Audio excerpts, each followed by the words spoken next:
నిత్యం చూసే నీలాకాశం ఆవల మన కంటికి కనిపించిన ఒక చీకటి ప్రపంచం ఉంది. అది నిశ్శబ్దంగానే ఉంటుంది కానీ అక్కడ ఎప్పుడూ ఒక పెను ప్రమాదం పొంచి ఉంటుంది. మానవుడు మేధస్సుతో అంతరిక్షాన్ని జయించాడు. చంద్రుడిపై కాలు మోపాడు. అంగారకుడిపై ఆశలు పెంచుకున్నాడు. కానీ ఈ క్రమంలో మనం భూమి చుట్టూ ఉన్న కక్షను ఒక డంపింగ్ యార్డులా మార్చేశాడు. ఇది ఎంతవరకు ఎవరు అవునన్నా ఎవరు కాదన్నా అంగీకరించక తప్పని చేదు నిజం. గత 68 ఏళ్లుగా మనం అంతరిక్షంలోకి పంపిన రాకెట్లు, పనిచేయని ఉపగ్రహాలు, ప్రయోగాల సమయంలో విడిపోయిన నట్లు, బోల్ట్లు ఇలా అన్నీ కలిసి భూమి చుట్టూ ఒక ప్రమాదకరమైన వలయాన్ని సృష్టించాయి. 1957లో సోవియట్ యూనియన్ ప్రయోగించిన మొట్టమొదటి ఉపగ్రహం స్పుట్నిక్ తో మొదలైనటువంటి ఈ ప్రస్థానం నేడు అంతరిక్షాన్ని ఒక చెత్త కుప్పగా మార్చేసింది. తాజా గణాంకాల ప్రకారం ప్రస్తుతం మన భూమి చుట్టూ లక్షలాది సంఖ్యలో వ్యర్థాలు చక్కర్లు కొడుతున్నాయి. ఇవి మామూలుగా లేవు.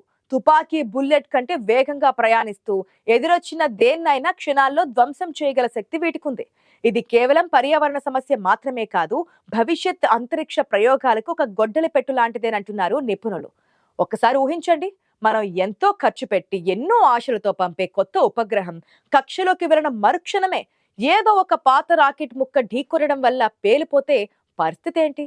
ఇప్పటికే అక్కడ ట్రాఫిక్ జామ్ మొదలైంది. కొత్తగా ఉపగ్రహాలు పంపాలంటే ఖాళీ లేని పరిస్థితి రాబోతోంది. ఇదే గనక కొనసాగితే భవిష్యత్తులో మనం జిపిఎస్, ఇంటర్నెట్, కమ్యూనికేషన్ వ్యవస్థలన్నింటినీ కోల్పోయే ప్రమాదం ఉంది. శాస్త్రవేత్తల అంచనా ప్రకారం రాబోయే 5 ఏళ్లలో మరో 50,000 ఉపగ్రహాలు కక్షలోకి చేరబోతున్నాయి. మరి పాత చెత్తను తొలగించకుండా కొత్త వాటిని ఎక్కడ పెడతాం? ఇది ఇప్పుడు ప్రపంచ దేశాలను వేధిస్తున్న $1,000,000,000 ప్రశ్న. కానీ ఈ సమస్యకు పరిష్కారం చూపేందుకు, అంతరిక్షాన్ని శుభ్రం చేసేందుకు ఒక భారతీయ స్టార్టప్ సంస్థ ఒకటి చాలా కాలంగా పరిశోధనలు చేస్తోంది. ఇప్పుడు ఆ వ్యర్థ నిర్మూలనను ప్రయోగం రూపంలో చూపించేందుకు నడుం బిగించింది. ప్రపంచ దేశాలు చేయలేని పనిని మన తెలుగు గడ్డకు చెందిన మేధస్సు కాస్మో సర్వే రూపంలో చేసి చూపించడానికి సిద్ధమైంది. మన భూమి మీద ఉండి అనుకుంటాం కానీ అంతరిక్షంలో పేరుకుపోయిన చెత్తను తొలగించడం అంటే సముద్రంలో సూదిని వెతకడం కంటే కష్టమైన పని అంటున్నారు పరిశోధకులు. గంటకు వేల కిలోమీటర్ల వేగంతో దూసుకెళ్లే చిన్న చిన్న ముక్కలను పట్టుకోవడం మాటలు కాదు, కానీ అసాధ్యాన్ని సుసాధ్యం చేయడమే భారతీయ శాస్త్రవేత్తల నైజం. ఇస్రోలో 14 ఏళ్ల సుదీర్ఘ అనుభవం, అంతరిక్ష వ్యర్థాలపై ఐక్యరాజ్య సమితి ఏర్పాటు చేసిన కమిటీలో భారత్ తరపున ప్రాతినిధ్యం వహిస్తున్న చిరంజీవి ఫణీంద్ర ఆలోచనలు వేరుగా ఉన్నాయి. ఆయన తన అనుభవం ద్వారా సాధించిన జ్ఞానం ఇప్పుడు ప్రపంచం ఎదుర్కొంటున్న సమస్యను క్లియర్ చేసేందుకు ఉపయోగపడబోతోంది. ఈ సమస్యను కేవలం ఒక ముప్పుగానే కాకుండా అందులో ఉన్న ఒక భారీ వ్యాపార అవకాశాన్ని కూడా ఈ దార్శనికుడు గుర్తించారు. ఆయన IIT, Indian institute of sciences వంటి ప్రతిష్టాత్మక సంస్థలకు చెందిన ఇంజనీర్ల బృందంతో కలిసి గత ఏడాది ఆగస్టులో కాస్మో సర్వే అనే స్టార్టప్ ను స్థాపించారు. వీరు తయారు చేసిన టెక్నాలజీ ఇప్పుడు ప్రపంచ వ్యాప్తంగా చర్చనీయాంశమవుతోంది. సాధారణంగా అంతరిక్ష వ్యర్థాలను తొలగించడానికి ప్రయోగించే రాకెట్లు ఒక్కో ఉపగ్రహాన్ని తొలగించడానికి ఒక్కోసారి వెళ్లాల్సి ఉంటుంది. ఇది చాలా ఖరీదైన వ్యవహారం. కానీ కాస్మో సర్వ్ సిద్ధం చేసిన ప్లాన్ ఒక దెబ్బకు 2 పిట్టలు కాదు, ఒక దెబ్బకు 100 పిట్టలు అన్నట్లుగా ఉంటుంది. వీరి టెక్నాలజీలో ప్రధానంగా 2 భాగాలుంటాయి. మొదటిది మదర్ క్రాఫ్ట్, రెండోది రివైవర్. ఇక్కడ మదర్ క్రాఫ్ట్ అనేది ఒక ఇంధన కేంద్రం లాంటిది. ఇక సుమారు 3 టన్నుల బరువుండే ఈ మదర్ క్రాఫ్ట్ లో 2,500 కిలోల ఇంధనం ఉంటుంది.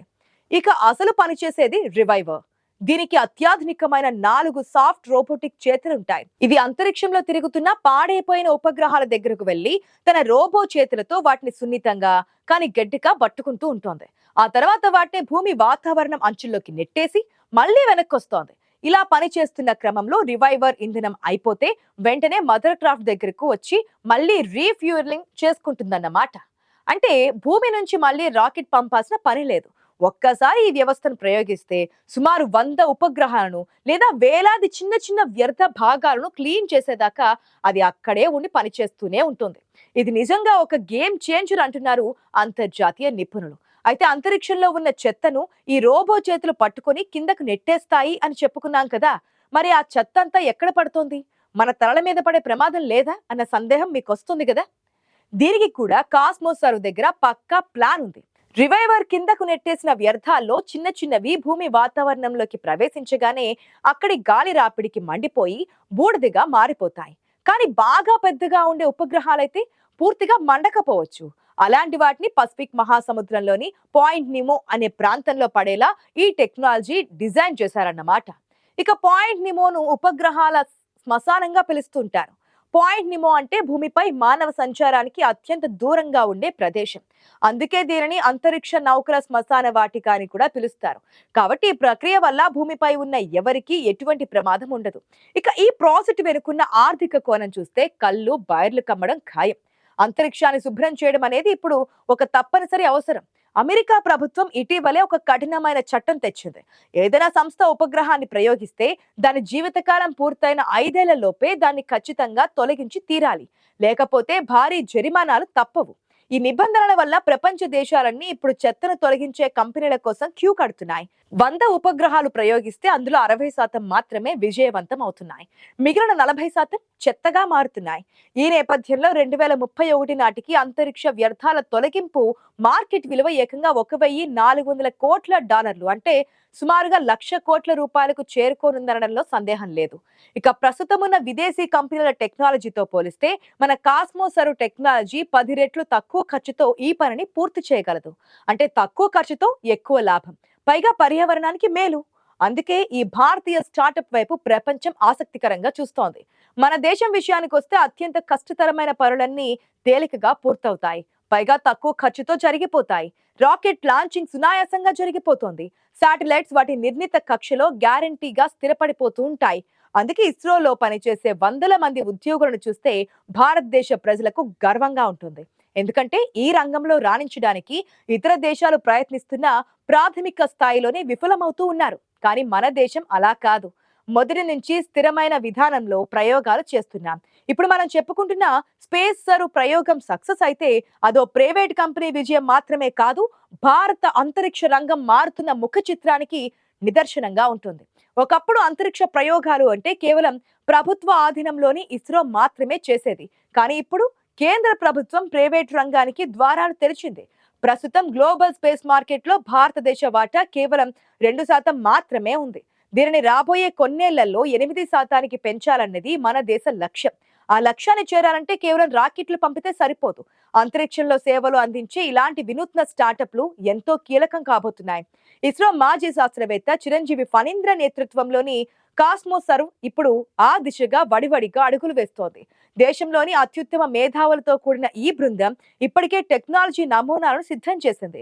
ప్రస్తుతం ఈ రివైవర్ మరియు మదర్ క్రాఫ్ట్ నమూనాలను ప్రయోగాత్మకంగా పరీక్షించేందుకు ఏర్పాట్లు ముమ్మరంగా సాగుతున్నాయి. అంతా సవ్యంగా సాగితే అతి త్వరలోనే వీటి పనితీరును నిర్ధారించే ప్రయోగం జరగబోతోంది. రాబోయే 2 ఏళ్లలో అంటే సుమారు 2027-28 నాటికి మొట్టమొదటి కమర్షియల్ మిషన్ ద్వారా అంతరిక్షంలో చెత్తను ఏరివేసే పనిని కాస్మోసర్వ్ అధికారికంగా ప్రారంభించనుంది.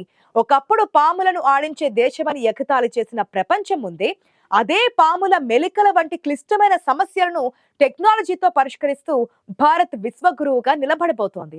భూమిని స్వచ్ఛ భారత్ తో శుభ్రం చేసుకుంటున్న మనం ఇప్పుడు కాస్మోసర్వ్ ద్వారా అంతరిక్షాన్ని కూడా శుభ్రం చేసి భావితరాలకు సురక్షితమైన ఆకాశాన్ని అందించబోతున్నాం. ఈ బృహత్తర ప్రయత్నంలో విజయం సాధించాలని మనసారా కోరుకుందాం.